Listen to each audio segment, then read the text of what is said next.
Friday's Alaska Airlines flight. US aviation officials have also ordered the grounding of around 171 Boeing 737 MAX 9s. Each plane will take around 4 to 8 hours to be assessed, and Alaska Airlines told customers to expect flight disruptions over the next week. None of the 171 passengers and 6 crew members were seriously hurt. A Boeing spokesperson said, "We agree with and fully support the FAA's decision to require immediate inspections of 737-9 airplanes with the same configuration as the affected airplane." The Israeli Defense Force says it has dismantled Hamas's infrastructure in northern Gaza. That's as the death toll from the Israel-Hamas war continues to rise, with Gaza officials blaming an Israeli airstrike for the deaths of 2 Palestinian journalists, and as Israeli officials say a police officer was killed in violence in the occupied West Bank. Trent Murray has more from Tel Aviv. The IDF is saying it's continuing to push southward as part of its military operations. We've seen more airstrikes overnight around Khan Yunis and Rafah, as well as artillery fire, and it comes as the IDF spokesperson announced here overnight that they have now, in his words, completely dismantled Hamas's military framework within the northern part of the Gaza Strip, and that they are now winding back combat operations there. They say as part of those operations, they have now killed 8,000 militants from Hamas. That is according to the IDF. The US Supreme Court is set to hear arguments next month over whether Donald Trump should be allowed on the ballot in the state of Colorado. The outcome will have a major impact on the upcoming presidential election. Ira Spitzer has more. The U.S.'s top court will take up the appeal from former President Donald Trump contesting the ruling removing him from Colorado's upcoming primary ballot over his role in the January 6, 2021 Capitol riot. Colorado's Supreme Court cited the 14th Amendment to the Constitution, barring those who have engaged in insurrection from holding office. The justices will hear oral arguments on February 8th, and the former president, who is currently the Republican frontrunner, has argued that the Colorado court doesn't have the jurisdiction to decide eligibility for the presidency. The Supreme Court ruling is expected to set a national precedent for whether other states can follow Colorado's lead. From bureaus worldwide, this is FSN. With FSN Spotlight, I'm Simon Marks, looking today at fresh attempts by the United States this week to try and advance a diplomatic settlement to the crisis in the Middle East. US Secretary of State Antony Blinken is spending a full week in the region. He'll visit Israel for the 5th time since the Hamas attacks of October the 7th, and is also travelling to Turkey, Greece, Jordan, Qatar, the UAE, Saudi Arabia and Egypt as well. Carla Ann Robbins, with America's Council on Foreign Relations, says the agenda has expanded following Israel's assassination last week of a senior Hamas official in Lebanon. Well, U.S. officials have been saying that they didn't think that the Israelis would do a strike in Beirut if they thought this was going to spark a full-out war. But what has been a really horrifying war in Gaza and Israel could now be spinning out of control. When we first heard of Secretary of State Blinken's visit to the region, and this is going to be, as you said, his 5th to Israel and his 4th around the region since the war started, we really thought it was going to be primarily focused on urging the Israelis to reel back the war in Gaza. And now it seems to have a much wider agenda, trying to stop the conflict from spinning out of control. That, of course, is precisely not where anyone wanted to find themselves at the beginning of this year, and it comes at a time when Iranian-backed Houthi rebels are making life very dangerous and tense in the Red Sea, targeting vessels and disrupting commercial tankers that they believe may have ties to Israel. With FSN Spotlight, I'm Simon Marks. The main headlines again. An investigation is ongoing into the cause of a blowout on an Alaska Airlines Boeing 737 MAX 9 flight. The Israeli Defense Force says it has dismantled Hamas's infrastructure in northern Gaza. And the US Supreme Court is set to hear arguments next month over whether Donald Trump should be allowed on the ballot in the state of Colorado. And that is the latest from... According to a groundbreaking new study published Thursday in the New England Journal of Medicine, psychologists have discovered that the average person, while ostensibly appearing to be normal and mentally sound in their day-to-day lives, immediately becomes a deranged psychotic when alone at home. We observed hundreds of subjects with successful careers, numerous friends, and loving families. Perfectly normal. But as soon as they were at their homes by themselves, they began presenting behavior consistent with those suffering from dementia, schizophrenia, and various other acute mental illnesses. Researchers illustrated the study's findings with footage of 29-year-old test subject Brian Temple, who, despite having a steady job and maintaining an ordinary social life, exhibited increasingly erratic and unstable activity from the moment he was alone in his apartment, including dancing in his kitchen to no music whatsoever, making grotesque faces in the mirror for extended periods of time, and seemingly having conversations with no one in particular. This is the Onion News Network. We're still not sure why you'd want to watch, but our video feed is streaming nightly for free at cam.freetalklive.com.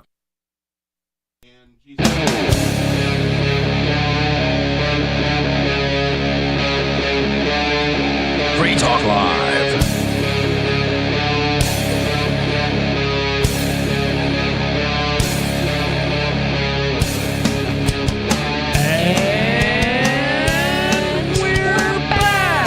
We hope we're back.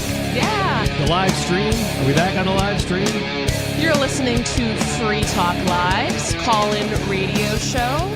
You can call in and talk about whatever you want.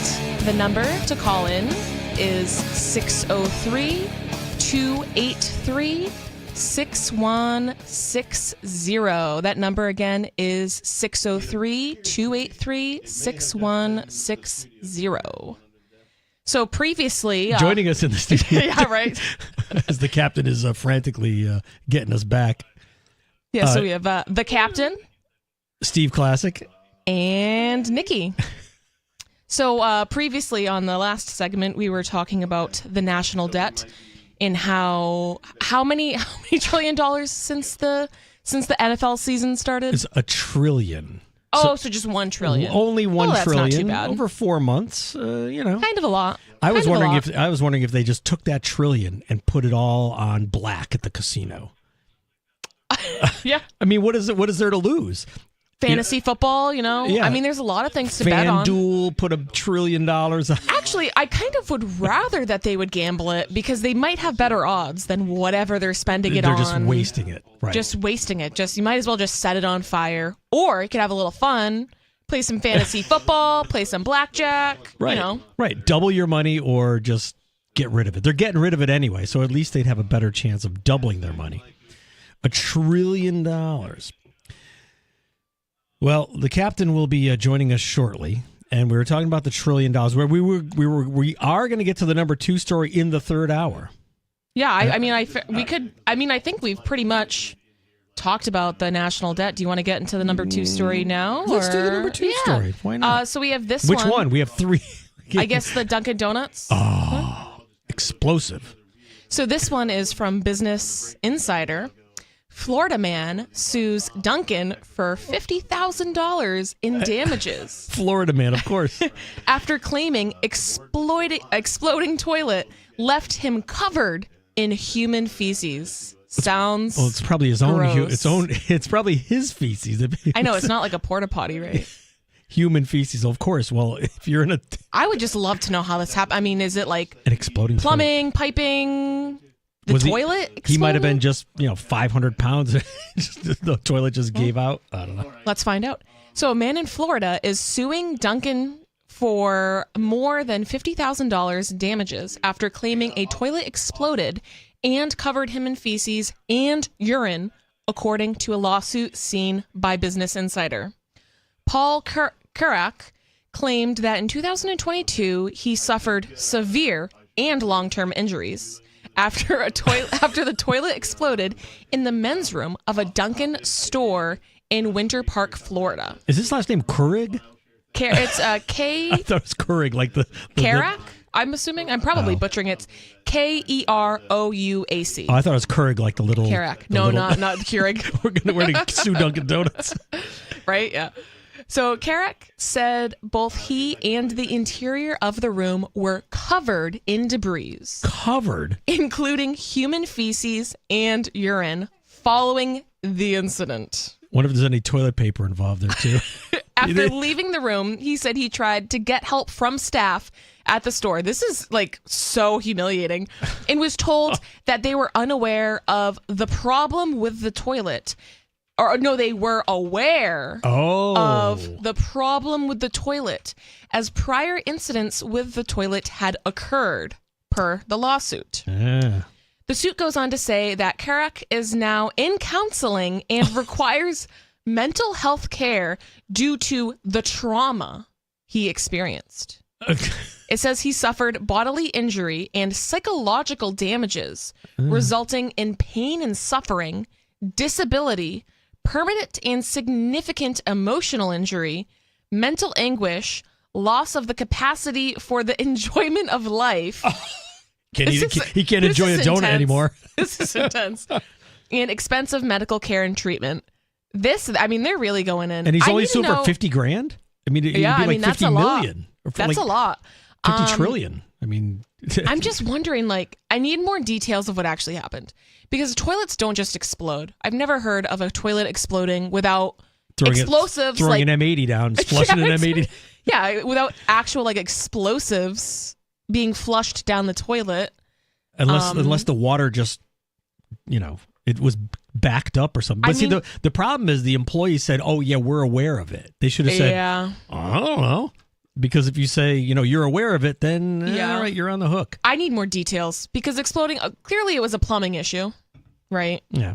Or maybe the guy was really fat and it just broke, collapsed. Yeah. Okay, but that's not exploding. That's, you broke the toilet. Yeah. I mean, I have had explosive diarrhea once or twice in my life, but this is next ridiculous. Level. This is ridiculous. Did you have the toilet didn't have diarrhea. Did you experience bodily injury, disability, permanent and significant emotional injury, and the loss of the capacity for the enjoyment of life? I mean, temporarily, probably. Temporarily, yeah. It wasn't until I was relieved, if you will, that I recovered from that. Those different words there. Oh man. So Dunkin' is perhaps better known under its Dunkin' Donuts, whatever. The business rebrand. Yeah, we don't care about Dunkin' Donuts rebranding. Okay, yeah, Dunkin' Donuts, whatever. Now it's just a commercial for Dunkin' Donuts. Well, that's from Business Insider. Now, wasn't and they're not. Dunkin' Donuts doesn't want to comment on the issue. So that's all we got. It's funny because this story is from Business Insider, and then last week we had a story from the Wall Street Journal talking about some hair care product, and the whole story was it turned in from kids getting permanents to this hair care product. Yeah, then it switches into some sort of advertisement. Right. Yeah. So the people who are watching or Business Insider, it's like, well, everyone's talking about Dunkin' Donuts. Yeah. Where you wouldn't be talking about Dunkin' Donuts. In fact, we're talking about Dunkin' Donuts. It's true. Also, I don't know who would think read a story you read the first part of the article, right, and you're like, wow, the toilet exploded. That's weird. And then you're like, wow. It's so cool that they rebranded their name. I love how they're modern now. And I totally want to go get a coffee and a donut. I don't think anybody is thinking that after reading, but they're trying to turn it into that. Right. So a lot of if it's a publicly traded company, they'll put Dunkin' Donuts with a little parentheses like DNKN $46 a share or whatever. I know. I wonder. We should look at the stock. Did it go up or down? It blew up. It blew up. It exploded. The stock is exploding. In a technical update, I believe that we are back. Breaking news. Breaking news. Yes, I believe that we are back. It appears that the web stream is online. Yeah, I believe we're streaming to Odyssey as of the commercial. And Twitch as well are back online. I think LRN.FM is online, and I've reached out to our network operations center and said, hey, we had a thing, but we recovered. Is everything okay? And they have not responded. Usually, if something does go awry, they would call me. Reach out to us. I'd have a missed the flashing call on lights my phone, would be going off. Yeah, all sorts of other things would be happening. So what Nikki was saying is we have to come up with some 3-letter or 3-word catchphrase to let people know that we're back. And we're back, for example? It seems simple, but it might, I don't know. We might need to say it now because I think we are back. And we're back. All right. You get a bonus, and we're back here. Free Talk Live. Captain continues. That was one of the number 2 stories. That was one of the number 2 stories. That was the Dunkin'. Yep. Fun fact, trivia for some of our listeners. At some point in space and time recently, within the last 4 years or so, I did some voice work for a company that I was working for or with, I guess, depending on how you want to look at it. And they needed somebody to voice the local phones for something like 75 Dunkin' Donuts locations. Really? So you're like pretty much famous. If you were to call, and I don't know which locations, right? Because I read these scripts and it was the same script except for I had to change like the address and then like the directions. Yeah. Like from the north, take blah, blah, blah to blah, blah, blah and take a right at the blah, blah, blah. I'm sure they were in Massachusetts because I think that's where most of them probably are. Yeah, I don't know. 75 Dunkin' Donuts. I mean, that's just like in one county. Right. It's crazy. Yeah, that's like saying I voiced 75 Starbucks in the Washington State area. That's like a 5-block You mean like radius just of downtown? Seattle, right? Yeah.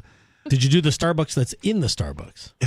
There's a little Starbucks that's within Starbucks. No, I did not. But if you were to call one of like the local numbers of some of these Starbucks, you may or may not hear the captain. Wow. So, yeah, fun fact. I may just start dialing. Dialing for dollars. Dialing for captain, huh? Or dialing for donuts, I guess. Dialing for donuts. When we last left our heroes, we were talking about the number 2 story, or at least one of them. We do have more than one. Do we go for the double flush? Might as well. It's a new year. The Dunks one was a quickie. All right, let's go to this from the criminalnewsnetwork.com, also known as CNN. Poop-powered planes. Could jet fuel made from sewage take off? Take off. Yeah, note the pun. Yeah. So apparently, in the race for alternative sustainable jet fuels, some companies are getting creative. We've heard about planes powered with cooking oil, but what about jet fuel made entirely from human waste? Firefly Green Fuels, an aviation company based in Gloucestershire, or Gloucestershire, UK. Uck, I like to pronounce it. Has created just that. And unsurprisingly, the prospect of poop-powered planes is attracting attention. Like, why wouldn't it? Wow. While wait a minute. Now, what if they redesigned all the seats in the plane to be toilet seats? Right? And now that's efficient. Now it's passenger powered. Right? That's efficient. And you'd probably get a free meal because they probably want you to go. And then if they install those... Finally, some free airplane food. And then they install those bicycle pedals in front of you, right? To get a little so that now, in case you need to work it up a little bit, Yeah.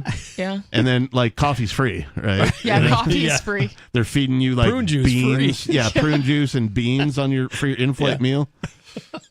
Sorry, just tangent there. Oh yeah, I have an imagination. That's a business opportunity. Have you ever been behind a car that works on diesel or biodiesel, like cooking oil? It smells like French fries. Yeah, can you imagine the airports, how they would smell if these things are burning? Oh, jeez, yeah. You'd be like, what smells so good? Are we at a farm? What's going on? What smells so efficient? There was a time I took a flight and we complained, and by we I mean me and a bunch of other passengers, because it smelled like fuel, jet fuel. Yeah. Oh yeah. And we're like strongly, and like one lady's, I'm getting a headache, and like I'm getting nauseous, that and Jet kind A of stinks. And they like made us sit there for like, I don't know, 45 minutes or something. Taxiing. And they're like, oh no, it's fine, we're blah blah blah whatever. And then finally they're like, okay, everybody get off the plane. Oh, we got a fuel spill. Yeah. Yeah. Now imagine if that happened with like,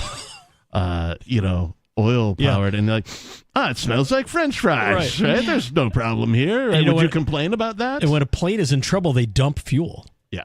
So it's a new term there to dump. Well, I don't know. Dump. Oh my gosh, I don't know if you guys heard about the Alaska Airlines flight. That was another big one in the news. The blown out window door. Yeah. Oof. Yeah, within the first 20 minutes after takeoff. Say what?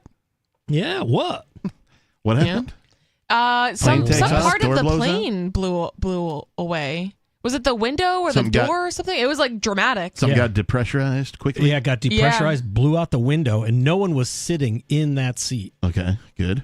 Yeah. I mean, they would have just went right out the window. Well, the door isn't usually attached to a seat, but they do usually ask somebody to sit near the door It might have been a Yeah. bulkhead. I don't know. It looked like it was kind of in the middle of the. That's like the emergency Maybe it's door, emergency row? right? So, and then Yeah. they're always like, okay, if you're disabled, you can't sit here. Right. So you need to Right. help other passengers. You know, Right. it has to be someone able and willing. Yeah. Right. To I sit got in those sat in one of these, and seats. they're like, "Are you capable of lifting this lever, sir?" And I'm like, "Yes, no problem." Yeah. You know, and Yeah. I'm like, "All Do I right, get that's more fine." leg room? Yeah, I can do that. Yeah. Yeah. So at any rate, we've heard about planes powered with cooking oil, but what about jet fuel made entirely from human waste? Well, SAF, Sustainable Aviation Fuel, is not new. The idea of using sewage, an abundant and unavoidable waste, is a novelty. So could it really be the future of air travel? Commercial aviation produces about 2.5% of global carbon emissions, contributing to climate change. Blah, blah. Yeah, that's a lie. I've heard of a I follow a lot of like off-grid homesteader type people, like alternative building and As stuff you like should. that. And one of these folks had some sort of like heater, like a heating device for their house that was powered. I believe it was by compost. Yeah. But you could also like power the heat with human waste because it builds a lot of heat, the methane gases and stuff Yeah. like that. So they were essentially heating their house with The whatever off-gassing. waste. That's yeah, awesome. with whatever waste they had. I've told the tale about how to turn your compost pile into what do you call underfloor heating. So the underfloor, it's this mesh of tubes that fills with water that's heated somewhere. Yeah, right? it's just like radiant heating for your floor. That's all it is, except for in the off-grid free heat application, what you do is you put a coil of copper underneath your compost pile, and you put up just a little solar panel, one of these cheapies you get on Amazon. It's got the little battery in it, so like when it's night, it still works. Yeah. Right, and it charges during the day. You maybe got to change the battery every 10 years or something like that. But what it That does, just runs the pump. all it does is it runs the pump, and so the water, you got to fill the system with water, and then just turn the pump on, right? And then now this water is circulating through the copper coil underneath the compost, which we all know gets hot. Yeah. And so now you're doing radiant floor heating That's fancy. for free, That's fancy. for no cost. I'm going to try that. I think we talked about that a while. Yeah. I'm going to try it, but you need a lot. It's not like just your average garden compost. No, yeah, you need need a lot. wood chips and Well, and that's why a lot of leaves people and- were using human waste, I think, because when you're like fully off grid, you can't just flush your toilet. It doesn't just go into the septic this example, system. they were using a compost toilet. Yeah. So their toilets Oh, okay. in the house specifically were Yeah. compost, and then all of their food waste would also go into the compost Right. pile. Yeah. Right. So it was humming. Well, especially the in the food wintertime. waste is going into the pile one way or another. Right. Yeah. Well, okay, sure. Right. Yeah. Whether it's filtered through you or not. Whether it's eggshells or, you know. So efforts to reduce the sector's impact are underway with the development of electric and hydrogen-powered planes, but the technology is still a long way off powering long-haul passenger flights instead. The industry is looking to use SAF with the International Air Transport Association, estimating that it could contribute up to 65% in the reduction of emissions needed for blah, blah, blah. Okay. to send us SAF into the ice age. SAF burns like normal jet fuel and produces the same amount of emissions while a plane is flying, but it has a lower carbon footprint during its entire production cycle because it's usually made from plants that have absorbed carbon dioxide from the atmosphere when they were alive, like all plants do. Or in the case of sewage, it's made from plants and other food that have been eaten by humans and passed through the digestive system. That absorbed CO2 is released back into the atmosphere when the SAF burns, whereas burning jet fuel made from fossil fuels emits carbon that has been locked away. It just sounds like a money-making scheme. Yeah. I think I'm done reading this article. No, wait, here we go. Where's the pièce de résistance? Processing the poo. To turn human waste into usable fuel, Firefly uses a method called hydrothermal liquefaction. Liquefaction is this word, which is good for wet waste. Ew. By combining high pressure and heat, it converts the sewage into carbon-rich biochar. Like diamonds. So how are they powering the high heat? What are they using for the high heat? Yeah, I don't know, but they combine fossil high fuels. pressure. Probably fossil fuels. They combine high pressure and heat.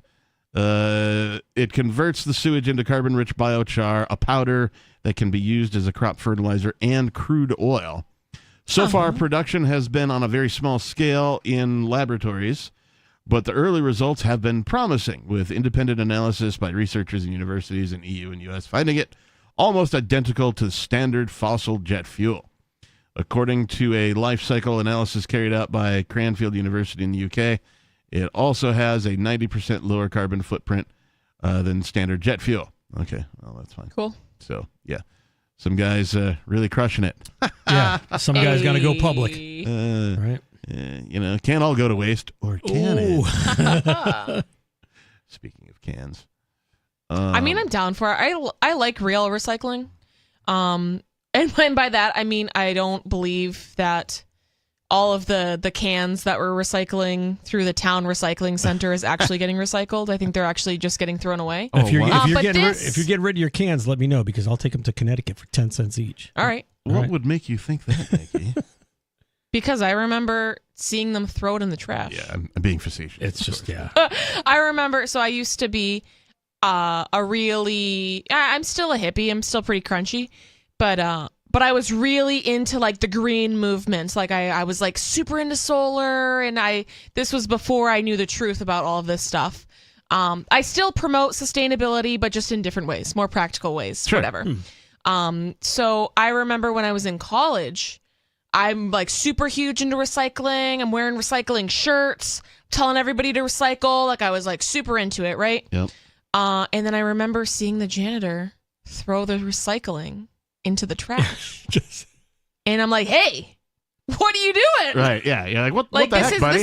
This is my whole personality, and I just put a water bottle in the recycling. What are you doing?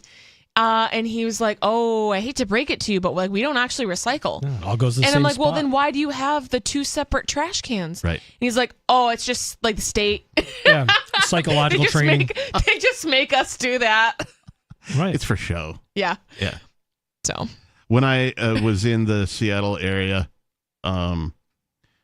living in the city proper. Ooh. Yeah. I actually had an apartment, like pretty much in downtown, I wasn't quite near all the tall buildings, but like I was in walking distance from the tall buildings. In the city. And they would bring, I don't even know, like 5 different containers, right? One is for like, your compost, right? Your food scraps. Food scraps specifically.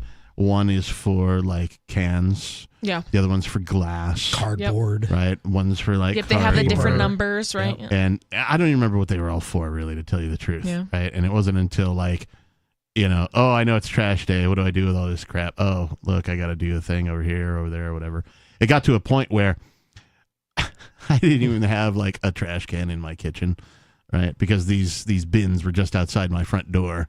Right, so if I need to throw something away, I just open the door and chuck it into the appropriate bin. And you're doing all the separating work. Yeah. Right? Yeah. You're doing the work. They're taking the profits. Right. Now, Did you get a tax break for that? No. No. Tax break? What's that? No, nor did the landlord whom I was renting from, that kind of thing. 603-283-6160 is the telephone number if you'd like to try and join us here tonight. We've got a whole nother segment to go coming up. What the heck is slap therapy? It's Free Talk Live.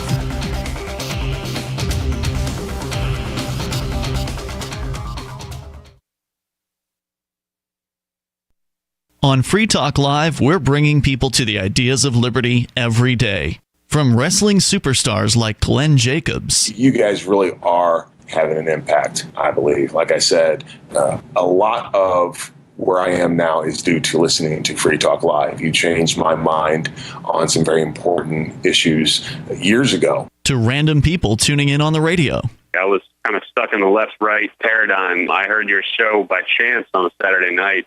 From there, I went on, joined the Free State Project, and become an amplifier. So, that's really the reason why I amp is because I know that if it wasn't for you guys being on as many stations as you are, I never would have found the ideas of liberty. You can help more people hear the message of liberty by joining Free Talk Live's AMPS program on Patreon for as little as $5 a month. And you'll get access to special perks. Visit amps.freetalklive.com, amps.freetalklive.com. From Feature Story News in Washington, I'm Jagruti Dave. An investigation is ongoing into the cause of a blowout on an Alaska Airlines Boeing 737 MAX 9 flight from Portland, Oregon to Ontario, California. A panel of the plane broke open in the middle of the journey and its pilots scrambled to make an emergency landing. Investigators are searching around the Portland area for the door plug that blew off Friday's Alaska Airlines flight. US aviation officials have also ordered the grounding of around 171 Boeing 737 MAX 9s. Each plane will take around 4 to 8 hours to be assessed, and Alaska Airlines told customers to expect flight disruptions over the next week. None of the 171 passengers and 6 crew members were seriously hurt. A Boeing spokesperson said, "We agree with and fully support the FAA's decision to require immediate inspections of 737-9 airplanes with the same configuration as the affected airplane." The Israeli Defense Force says it has dismantled Hamas's infrastructure in northern Gaza. That's as the death toll from the Israel-Hamas war continues to rise, with Gaza officials blaming an Israeli airstrike for the deaths of 2 Palestinian journalists, and as Israeli officials say a police officer was killed in violence in the occupied West Bank. Trent Murray has more from Tel Aviv. The IDF is saying it's continuing to push southward as part of its military operations. We've seen more airstrikes overnight around Khan Yunis and Rafah, as well as artillery fire, and it comes as the IDF spokesperson announced here overnight that they have now, in his words, completely dismantled Hamas's military framework within the northern part of the Gaza Strip, and that they are now winding back combat operations there. They say as part of those operations, they have now killed 8,000 militants from Hamas. That is according to the IDF. The US Supreme Court is set to hear arguments next month over whether Donald Trump should be allowed on the ballot in the state of Colorado.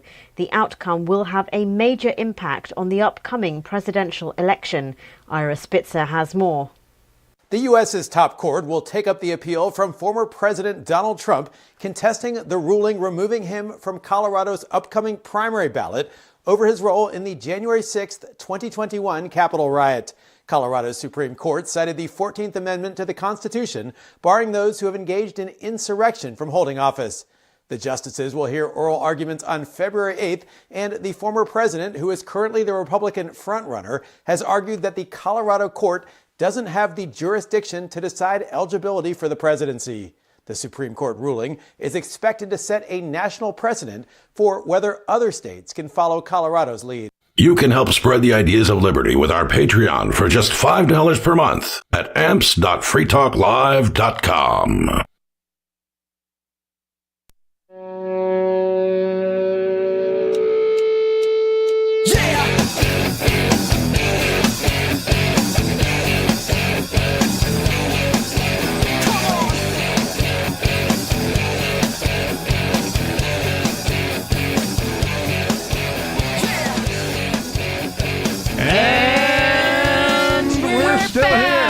Oh, wait, sorry, I said it wrong.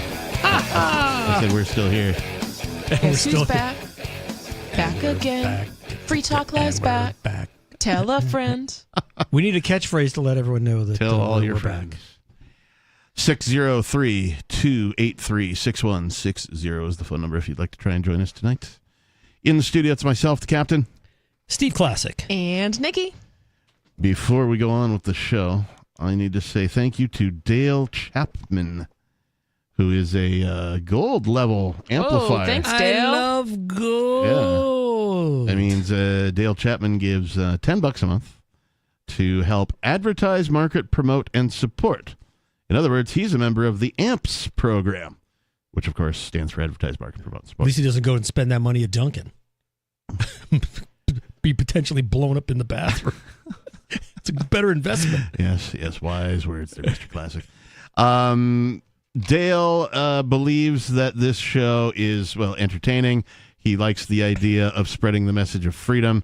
He thinks that having a radio show that does that, that gives people the perspective of liberty, peace, prosperity, is the best use of his Liberty dollar. And so he contributes to the AMPS program over at amps.freetalklive.com. That's amps.freetalklive.com. It's kind of a Patreon type of a setup. There's different levels and perks. You get little benefits, little things the more you contribute, that kind of thing. But that's not why you should contribute. You should contribute because you want to help get this radio program onto more radio stations. We're on 180, maybe 200 stations right now. We could be on 250, 300, 350, not out of the question. It's all up to you. Visit amps.freetalklive.com. Thank you again, Dale Chapman. We appreciate you and your support. All right. So I have not read this article, but I already have comments on it. Those are the best kind. This is from theargus.co.uk. Look. Man pleads guilty after lose woman dies at slap therapy workshop. Yikes. Okay, now. That was a heck of a slap. Now, I subscribe to the non-aggression principle. Yep. And that is to say that I don't believe in initiating violence. Unless that doesn't that doesn't mean that I haven't, come upon some MFers that have desperately needed to be slapped. Right? We've all known these types of people. Right? Yeah. I'm not saying that you should, haul off and slap people. I'm just saying that, like, sometimes there's some people on planet Earth that you're just like, man, that guy needs to be slapped. Yep. You hit the reset button on him. So, like the TV. Yeah. So I'm curious as to what happened at this slap therapy workshop. Well, it reminds me of what is that? The shock therapy that they use for depression. Yeah. They still do that. Really? Present day, they still do. Previously, they would do stuff like that for gay people, and it was more like, oh, that's we're like not I thought really they have goats walking great. on people now, don't they? Yeah, the goat yoga. Yeah. I think that's different. Like Bruce Lee would shock himself while working out in an effort to, train better and build his muscle mass or something. I don't Really? He thought that it gave him some sort of a competitive edge to train that way. Like electrocuting your neurons or something. I know when I went to a chiropractor once, they put these little electrodes on your back, makes your muscles move. It actually felt pretty good. Wow. Yeah. Are you sure that was electrodes and not like little feet or something? Well, it could have been. It could have been that goat. It could have been the goat that was on my back. I didn't even know it. I mean, it depends on how much electrical current is going. You know what I mean? Yeah. Because that goes anywhere deadly. from that feels kind of good to, because they do have the TENS units. I forget what it stands for, but I have one, and it's really good if you're having back pain, and it just kind of little zaps you. That's what the but it doesn't chiropractor probably feel. used. Yeah, it doesn't feel like zapping. It just it makes vibration. Yeah, it's like vibration or something. So it goes from there all the way into deadly. Right. So. All right. Well, let's get into this one. A man has pleaded not guilty to the manslaughter of a woman who died at a slapping therapy workshop. There's just got to be more than this, right? Yeah. Like in my mind, I'm like, he slapped her and then she died? Like, there's got to be more to it than that. Danielle Carr-Gom, 71, from Lewes, L-E-W-E-S, that's a place, died at Cleve House in Wiltshire, where she was taking part in the alternative therapy workshop. The workshop involves Pyda-Lysin therapy, where patients are slapped or slap themselves repeatedly.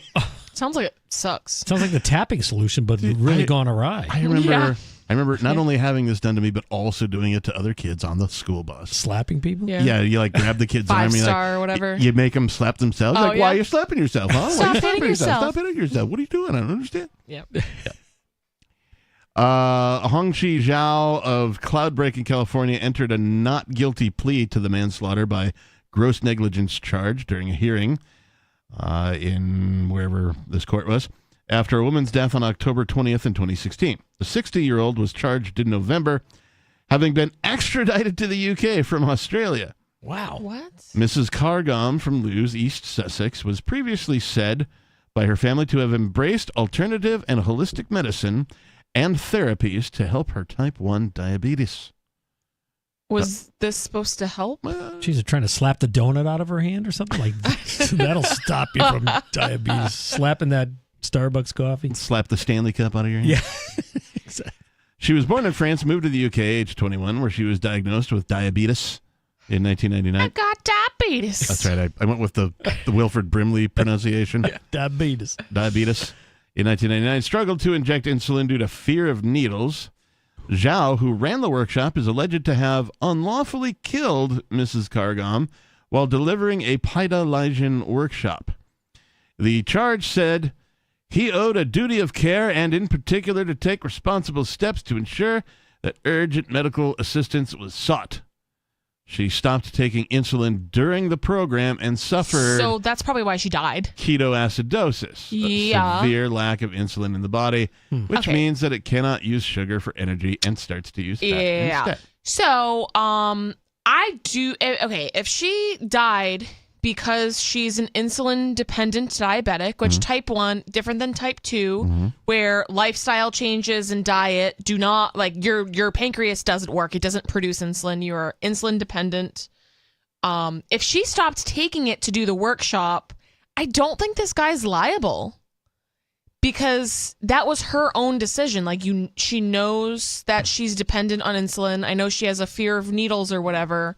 But if your pancreas isn't producing insulin, like, you're gonna die without it. It doesn't matter if you're afraid of needles or not. Like, you're still gonna die. So I don't think any alternative. I mean, I'm very open to, like, alternative therapies. I'm very holistic. I'm very, like, anti big pharma. So if there was a way around type 1 diabetes, I think that'd be really cool, and I do think people should explore it if they want to. But maybe he might have been slapping her, like, take your insulin. What's wrong with you? Slap. Yeah, I don't know. That's just really interesting. I've never heard of anything like this. Yeah, me neither. Defense lawyer Jessica Clark told the court the deceased was an avid follower and ran her own courses of the practice. So what is the she's practice? Like, I'm still not understanding. Her son, we haven't gotten there yet, and hopefully they will. Her son, Matthew, who lives in New Zealand, said she was always keen to try and find alternative methods of treating and dealing with her diabetes and was very interested in alternative and holistic medicine and therapies. I know she was desperate to try and cure herself of this disease. She always maintained a healthy lifestyle and was adamant that nothing would stop her from living a full life. In recent years, Mom was in a great place with a partner, lovely home, and was traveling the world. She had a lot left in her. Judge Timothy Mousley adjourned the case for a 4-week trial to start on June 26th with a further case management hearing to be held on February 8th. He will remain in custody until this date. What? Really? So I guess we have to look up what this slap therapy? Paida Lyjin therapy is, because they don't tell us. Yeah, like outside of the headline, they I'd just love say to know. It's clickbait, probably for an advertisement. Right? Yeah. For some Yeah, right, insulin, I know. for some insulin drug from some big pharmaceutical company.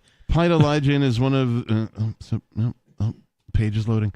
Paida Lyjin is one of the self-healing therapies. Paida, patting and slapping body areas. Oh. And Lyjin, stretching tendons. Okay. These movements can self-heal the pain by activating innate self-healing powers. It cleans 14 meridians from all directions through this self-healing power, activating our body. During the process of Paida Lyjin, one feels hot, cold, sore, numb, itchy, painful, and swelling, etc. I mean, yeah, that sounds interesting. It sounds kind of like similar to, like, acupressure or acupuncture. Like, kind of like working with the meridians of the body. Yeah. So unlike stimulating those unlike points. the vision in my head where, like, the instructor's like, students, step up. Slap. And they're like, yeah. You're dead. Just, a big slap upside the head or whatever. Yeah. Like, next student, please. Right. So it's more, like Steve mentioned, tapping. Tapping. It's more like the tapping. Meridian tapping. Yeah, more like tapping. It'd be almost akin to acupressure. Yeah, that's what, rather than acupuncture. Yeah. But she can't slap her pancreas to make, insulin. I think what it is you're trying to clear the energetic pathways in the body to heal yourself of anything. Right. So it's the body is an amazing healer. Like, it will heal itself if given the appropriate conditions to do so. Yeah. Right. And so one of those conditions could be the slapping. Sometimes is ridding yourself or getting off any medications that you're on. Right. Right. And so that sounds like what happened here. Like, it was her decision to go, hey, you know what? I do want to activate my body's healing properties through this particular form of holistic therapy. And I'm choosing to get off my meds doing so. And now they're suing the guy Well, I think there's probably more to this story also, because if he were to promise, because that's a big thing with the state, right? Even when like people have supplements or medications, you have to be really careful with what you're promising, because I could be like, yeah, yoga's great, it'll cure your diabetes, but if I promise, then it gets dicey, because they're like, oh, well, you said that if she does the slap therapy, that she will cure her diabetes and she won't have to take insulin anymore. But now her insulin is 600 and she's dead. You know what I mean? So if he were to promise, like make any medical claims, if this is the UK, if it's anything like the US, like that's a huge thing here where practitioners have to be, especially alternative health practitioners, have to be very, very careful with the medical claims they make and what they're promising. Yeah. Because they can come after you. So that's more likely what's happening in this case. He might have just advertised in the wrong way or promised the wrong thing. I was really hoping this was going to be more of like an intervention thing where like you and your friends get together because one of your bros or whatever is being a real a-hole. Yeah. And so you contact Dr. So-and-so, and you're like, hey doc, Billy over here is being an a-hole, and like, oh well, how many people think he's an a-hole? Like, well, 7 of them. Okay, great. Time for an intervention. And then bring to the slap therapy. You get together in a living room or whatever, and like, hey, Bill, you've been an a-hole to these 7 of your friends. They'll get to slap you one time, okay? And if he agrees, then you get to slap the guy. Like that's what I was hoping this would be. Not intended to diagnose, treat, or cure prevent any disease. Yeah, I'm not a physician. This is not medical advice. Right. Past performance is not indicative of future results. Obviously, probably not your friend either, because like that's also bad friend advice. Oh my gosh! All right, I have this other story because, well, it's Captain related. Oh, okay. Our Captain story tonight. Captain America arrested at U.S. military base. No, not Captain America. Who, by the way, if you actually pay attention to his uniform, Puerto Rico. It's 1 star, and so it's really Texas. Captain Puerto Rico. Captain Puerto Rico. But that's neither here nor there. They have a picture here of somebody in a Captain America suit with the Captain America shield, and he's holding up the right arm, sort of a fist kind of thing. He's doing his Captain America thing. Says the armed suspect claimed he had top secret information for a general at the Air Force facility. Maybe he did. You'll never guess where this story comes from. Florida. A Florida man has been arrested ding, ding, ding. for trying to enter a military base while armed and identifying himself as Captain America. That's pretty great. So either this guy's Captain America and he had military secrets, or he's crazy. Or both. Yeah. I mean, if Captain Kickass was there armed with secret data, yeah, they may say, come on with us. Okay, look, I might be a lot of things, but I'm not going to show up at a military base armed. Right? Yeah. And be like, hey, I got some data for you. Right, these are things. Well, you're not a Florida man either. This is true. Yeah. I did live there for a minute, though. Yeah. So, I may have been infected by the Florida man, thing, whatever that is. The man who claimed he had top secret information was in an extreme state of paranoia and psychosis, the complaint alleged. Baruch Roach II drove to the front gate of MacDill Air Force Base in Tampa, Florida, in early November, telling security personnel that he was Captain America and that he was an active member of the United States Southern Command, SOCOM, according to the complaint. Cool. Roach insisted that he had a meeting with a SOCOM general to provide top secret information. The file continued. Denied access to the facility, Roach became argumentative and threatened to come back every day and look for the officers denying him entry, the document stated. Air Force personnel placed Roach in handcuffs and discovered an AR-15 style rifle and approximately 125 rounds of ammunition in the trunk of his car, as well as military identification card naming him as a retired Air Force veteran. Wow. I wonder, so... Maybe he was Captain America. Like, I wonder what year was stamped on the card, right? Because we all know the Captain America story, right? That he was World War II and whatever, and then, he went to sleep for a while, and then he woke up and he's back. Yeah, he's back. And he's back. And he's back. Yeah. And he's back. Due to his extreme state of paranoia and psychosis, Roche was involuntarily hospitalized. I feel like that also happened in the movie, right? Yeah. I feel like it did too. I wonder if he got slap therapy from the military guards. They probably gave him a little bit. Like, here, we're just going to experiment on you. Yeah. Wait. Slapped in America? Slapped in Captain. Oh, man. Roche is charged with one count of attempting to bring a firearm into a federal facility and faces up to a year in prison if convicted. The state also seized his weapon and ammunition. Okay. Now, I do have a problem with this. Yeah. Right? Because it's a federal facility that's already filled with weapons. Yeah. Right. Well, they must have liked his, so they were like, oh, we could use some more ammo. Oh, we don't have one of these. Yeah, I want that one. Oh, look, it's red, white, and blue. Look, he's trying to take over a on it. military base with one gun. Right. And a shield. Roche's encounter at MacDill Air Force Base took place less than 2 weeks after Joint Base McGuire-Dix Lakehurst. Could you just... Oh, my God. You people in government don't know how to name a damn thing. Oh, can you repeat that name again? Lake. I don't know if I can, actually. Lake Dickhurst? Roche's encounter at MacDill Air Force Base took place less than 2 weeks after Joint Base McGuire-Dix Lakehurst in New Jersey was placed on lockdown amid reports of an active shooter. Jeez. Okay, I have a problem with that phrase, too. Active shooter? Yeah. Does anybody go, passive shooter alert? Right, Like, yeah. What's a passive? A passive shooter. Right? Right. Or just a shooter. Yeah. Shouldn't it just be Active shooter? shooter. Like what? Like, Well, it's present tense Are they- versus past are tense. they doing arts and crafts? No, that would be an activity shooter. Activity shooter. Sorry, my bad. Several U.S. military bases have been targeted by mass shooters in recent years. But They have? none dressed as Captain America, though. Yeah, and like if I'm not mistaken, the people who have targeted these bases are either current or former military Or themselves. they're on the base. They're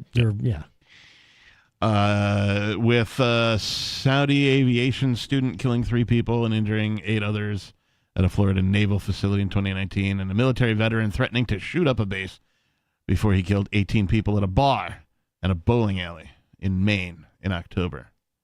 And what's crazy about these military bases, no one is armed on the base. What? No one has a sidearm on it. I think they have to check them in and check them out as needed. What kind of that seems dumb. I remember You're a that military base. that 2019 where someone took over, he started shooting. No one had sidearms on them. Every episode of A-Team that I saw in 1980 or whatever it aired, like when they tried to break into a military base, the guards were always armed. I'm sure the people at the front are, but as you get You're telling into me the facility, A-Team lied to me? They might have taken, a little bit of liberty. Hannibal, to, B.A., Face, the whole crew. Yeah. Who else was on the crew? Oh, Howling Mad Murdoch. Right, I forgot about that guy. B.A. Baracus. Oh, and they had some chick reporter too that they'd team up with on occasion. I think they're re-releasing that van. That was the best thing about the A-Team. The 2024 A-Team van. Yeah. It might have just been a meme. You've never seen the A-Team, have you? I have seen the A-Team. Yeah. Who's your favorite I used character? to watch it before. No, it used to be on after Knight Rider. And Knight Rider, when I was a little kid, was like my favorite show because they would just do the reruns. Michael. Yeah. It was good. Do you love it when a plan comes together? For what? Well, so that was Hannibal Smith's. Oh. I love it when a plan tagline. comes together. Yeah, I love it when a plan comes together. That was his thing. He'd say it with a cigar in his mouth at the end of the episode, usually. Yeah. It's kind of like the end of every South Park. Like, I learned something today. Yeah. It was kind of like that. Yeah. The A-Team was really weird, man. I'm just going off on a tangent here. I have never seen anyone waste so much ammunition and hit not a damn thing. Oh, you've never seen Star literally. Wars? No, worse than that. Worse than Star Wars. I mean, at least in Star Wars, it's just the stormtroopers who are the bad shots, right? Yeah. Everybody else is like pretty average, I guess. Yeah. When it comes to taking their Han shot or Solo whatever. can Yeah. hold his own. But like the A-Team, man, they would gear up with so many weapons and different turrets sticking out of like these, MacGyvered armored cars they'd build in a garage while surrounded by the military or whatever, right? And they'd come out firing at everything, and like cars would explode and get riddled with bullets, but nobody ever died. They never hit any people. Yeah. They were, I never thought about that. Selective targeting. Totally unrealistic. So, anyway, yeah. Knight Rider, what else was that? I thought about this one the other day. Dana Carvey was in this. Blue Thunder. I've not seen that one. Never saw that. This is one of those like fancy. It was after Airwolf. Okay, right? I do remember Airwolf was sort of about this like helicopter that was heavily armed and like it was a secret program kind of a thing.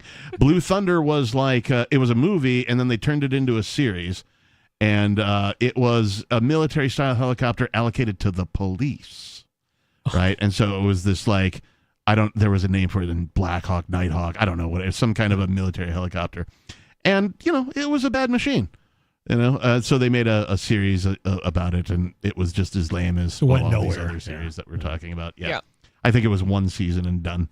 Yeah. Although I was looking through, I think the number of episodes in like Star Trek Deep Space Nine. We're talking like 30 episodes in a season. Really? Yeah. Which is usually 13 to a season? Or yeah, like 12, 13. 13 to a season? I mean, now, like, I've seen things where, like, 8, 10. Yeah, yeah, like the Netflix specials and stuff will have a lot less. Like, what? Yeah, 30 episodes for a season that's a lot. Like, but that's how it used to be. Seasons used to be a lot longer than they are these days. Yeah. Right? When it comes to, like, your television shows or what have you. Yeah. And when you also think about it, a TV show would be 30 minutes, right? And then all the commercial breaks. It's 22 so minutes. you're really only getting, like 22 minutes of actual footage. Whereas a lot of these TV shows, I remember we were watching some Netflix show. It's an hour long, right? Yeah, well, some of them are longer than that. And all the episodes, they have the liberty to have it be different lengths. Like we were watching one of the last episodes of Outlander. And I'm like, I'm tired. Like, this is going on for a long time. It was like a 2-hour long episode. I'm like, that's like a movie. Right. I'm just trying to see if I can find... Right, so they don't have to put the commercials in. So basically one show would be 3 shows for network TV. Yeah, basically. So Season 1, 19 episodes. Season 2, 26. Season 3, 26. Season 4, 25. Wow. Season 5, 26. Season 6, 26. Season 7, 25. Not including any of the specials or two-parters, that kind of thing. We are out of time. Thank you, Nikki, for joining me. Thank you, Steve Classic. Thank you. Thank you to all of our callers, and of course, you, the listeners. We appreciate you. If you missed any part of tonight's program, find the archives over at freetalklive.com. Thanks, and peace.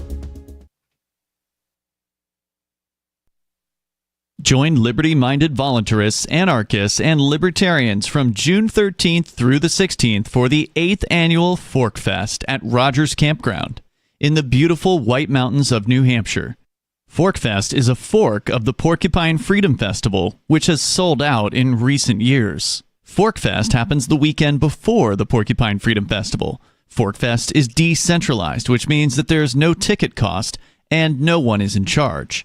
All you have to do to join the fun is reserve your camping site, RV site, or motel